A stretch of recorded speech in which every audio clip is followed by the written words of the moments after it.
আসসালামু আলাইকুম।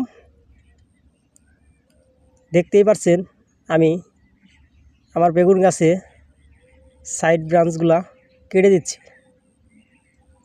আমি এই যে একটা গাছ দেখাচ্ছি, এই দেখেন একটা গাছে কি পরিমাণ সাইড ব্রাঞ্চ বেরিয়েছে, অনেকগুলো।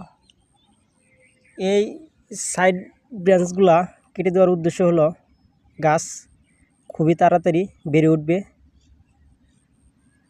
ও খুব তাড়াতাড়ি ফুল আসবে। যে গাছ দেখতে পাচ্ছেন, গাছ কিন্তু আলহামদুলিল্লাহ অনেক গ্রোথ ভালো। দেখেন সাইজটা কিন্তু অনেক ভালো, গাছ কী পরিমাণ মোটা, ও যে দেখাচ্ছি কী পরিমাণ মোটা। এই নিচের যে ব্রাঞ্চগুলা কেটে দেওয়ার জন্য গাছটা আরও পরিপক্তভাবে পুষ্টি পাবে।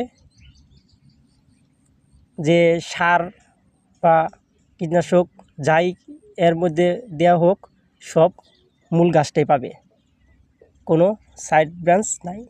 সে কারণেই গাছটা অনেক দ্রুত বেড়ে উঠবে এবং গাছ মোটা ও লম্বা হবে।